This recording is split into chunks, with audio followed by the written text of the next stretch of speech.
В эфире новости, в студии Василий Радченко, и коротко о главных темах выпуска. В Якутии продолжается вакцинация от COVID-19. В скором времени поступит еще порядка 70 тысяч доз в регион. Распоряжение средствами мат-капитала упростили в России. Дед Мороз исполнил желание малыша с ограниченными возможностями здоровья в Алмазном крае.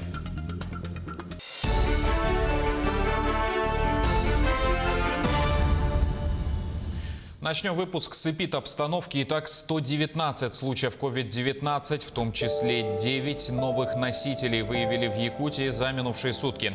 По данным оперативного штаба, из них в Якутске 49, Нерюнгринский район 11, Мегино-Кангаласский и Мирнинский по 8, Вилюйский район 7, Алданский и Нижнеколымский по 5, еще в 12 районах от 1 до 4 заболевших.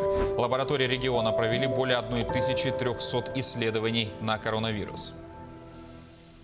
Между тем, вакцинация против коронавирусной инфекции продолжается в Якутии. Первыми ее получили медики. На сегодняшний день в республику поступило свыше 3000 доз вакцины, из которых израсходовано порядка 80%.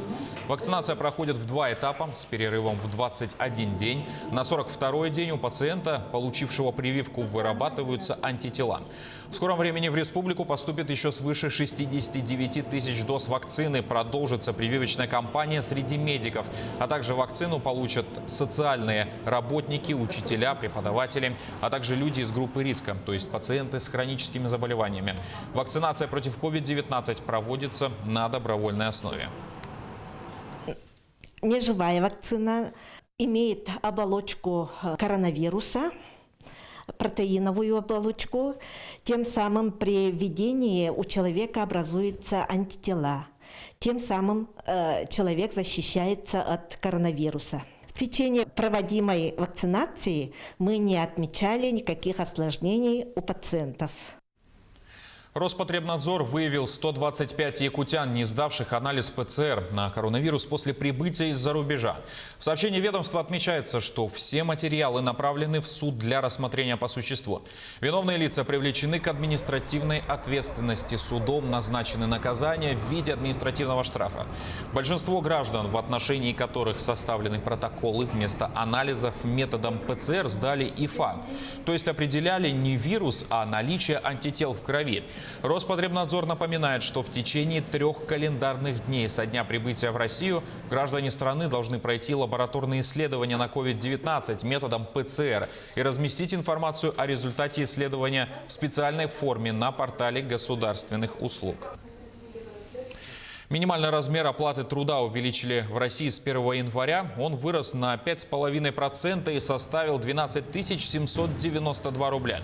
Впервые МРОТ превысил прожиточный минимум для трудноспособного населения. Размер последнего в целом по стране составит 11 653 рубля, поднявшись на 3,7%. Со следующего года МРОТ и прожиточный минимум будут рассчитываться не из потребительской корзины, а из медианного дохода. Половина работающих получает больше этой величины, половина меньше. Распоряжение средствами мат-капитала упростили в России. Вступил в силу закон, согласно которому сокращены сроки рассмотрения обращений граждан. Решение Пенсионный фонд теперь будет принимать в течение 10 дней, а не целый месяц, как было ранее, говорится в сообщении. В отдельных случаях сроки могут продлеваться до 15 и 20 дней, если возникнет необходимость запросить информацию в других ведомствах. В случае принятия Пенсионным фондом положительного решения деньги он перечислит в течение 3 рабочих дней. Конкурс снежных скульптур «Снежная сказка» прошел в Покровске среди учреждений и общественных объединений города. Его провели с целью украсить новую набережную площадь, на территории которой также возвышается нашумевшая в социальных сетях самая ламповая елка республики. Тему продолжит Виолетта Засимова. Конкурс снежных скульптур «Снежная сказка» организовали совместно депутаты, Совет предпринимателей и Совет отцов Покровска. Перед этим они провели массовый субботник при температуре минус 49 градусов, на котором установили снежные коробы для будущих скульптур. Всего получилось 13 коробов. Определенной тематики мы не придерживались, тема была свободная, кто что хочет делать. Единственное условие было, чтобы фигуры были раскрашенные и по возможности контактные друг с другом, чтобы люди могли приходить, фотографироваться, дети по ним скакать. Но это оказалось роковой ошибкой у нас, немножко там нам подломали, но нет ничего страшного, люди получили удовольствие. У очень большинства населения красивые фотографии, потому что как только сделали, люди приходили, сразу фотографировались. Ну, нам приятно. Получившиеся 13 снежных скульптур можно разделить на следующие категории. Сказочные персонажи – Буратино, детский паровозик, медвежонок Умка, прекрасная балерина. Много было скульптур с якутской тематикой: тотем хангаласцев – орел, бык холода, женщина возле Серге, якут верхом на быке. Также участники создали фигуры пионера, часов с отметкой без 5 минут полночь и прощание с годом крысы. Гармонично дополнили городскую елку снежные прототипы Чисхана и Харчаны от женского клуба города Покровска и женсовета района. Нам фигуру делал Валерий Стручков, он из Мегина Хангаласского Луса, нынче проживает зять из села Улханан. Так как он по профессии художник, он уже наработал свою руку, и он сделал нам в короткие сроки, за 2 дня. Мы очень довольны со своей стороны его работой. Очень много отзывов получили. Тройку победителей выбирали через онлайн-голосование в популярной среди местных жителей группе в социальной сети ВКонтакте. Больше всего лайков набрала снежная скульптура «Якут на быке», которую соорудила Покровская средняя школа номер 1. Второе место по количеству голосов завоевала скульптура Чисхан и Харчана. Третье место – скульптура «Паровозик», созданная женским коллективом детского сада «Брусничка». Конкурс получил хороший отклик от учреждений и объединений города, поэтому решено было его проводить ежегодно. Виолетта Засимова, Федор Тарасов, Хангаласский улус. Новогодние праздники для дорожников Ленска выдались жаркими. Город в буквальном смысле засыпало снегом. Если по главным дорогам можно было проехать с препятствиями, то по частному сектору автомобилисты старались не передвигаться вовсе. Жители в мессенджерах жаловались друг другу на то, что выбраться со своих переулков невозможно. Просили городские службы очистить проезд. С 4 января дорожники вышли на очистку дорог. Контракт на их обслуживание заключен временный на 2 месяца. Первую неделю будет чисто зачистка, будем складировать кучи вдоль проезжих частей. И все, потом уйдет техника на частный сектор, а мы выйдем на уборку, вывозку снега.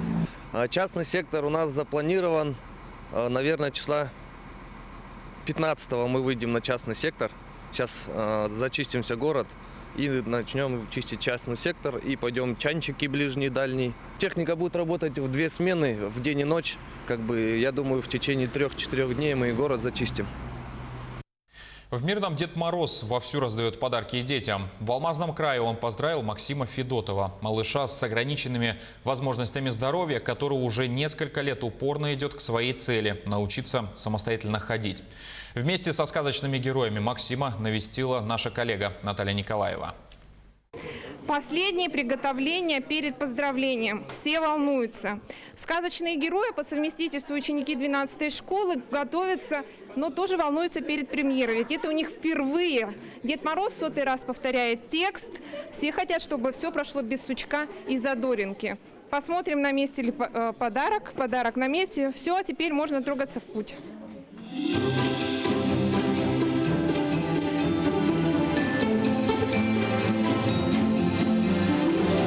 Небольшой дом по адресу Лумумбы 1, и мы на месте. Здравствуйте. Привет, Максимка. Привет. Ну что, приготовила мне стишок? Да. Светит ярко наша река. Дед Мороз стучит сюда. В этот праздник новогодний. Чудо ты скорее пови. И самый волнительный момент. На носу у снеговика даже морковка выросла. Он весь в ожидании. Лишь бы желание исполнилось. Так это же вертолет? Да. Максим, ты хотел? Ты писал письмо, чтобы именно Дед Мороз тебе подарил вертолет? Да. Кому машинки, автоматы или игровые приставки, а нашему герою больше всего нравятся вертолеты. Каких у него только нет. Здесь целый игрушечный аэродром. Почти все время малыш проводит с мамой, папой и бабушкой. Гости у них бывают редко, тем более сказочные. Поэтому и рассказывает он всем и обо всем. Мама говорит, что ты большие, но я хочу Майнкрафт. Понятно, Максимка. В этом доме Дедушку Мороза ждали. Елку нарядили, стол накрыли, новогодний костюм приготовили. Необычного гостя Максимка и встречает необычно. Показывает, как научился ходить.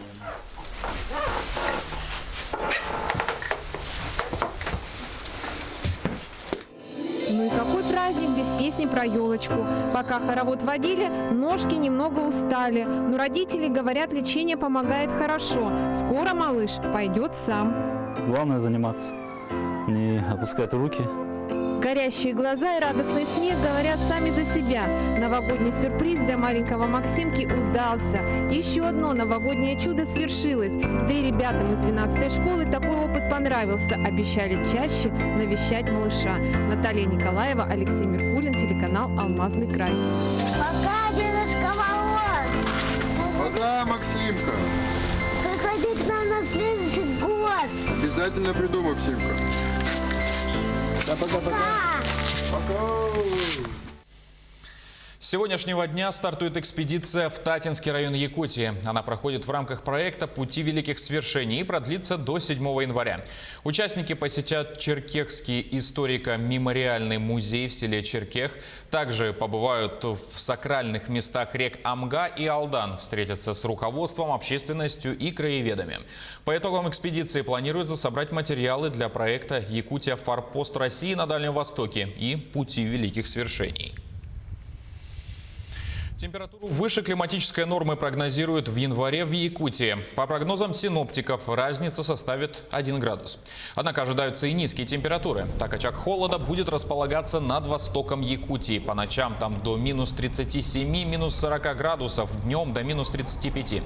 При похолодании возможны и 50-градусные морозы. В целом, по прогнозам, зимние месяцы Нового года будут без серьезных катаклизмов, а температурный фон останется в пределах климатической нормы. Местами даже немного выше.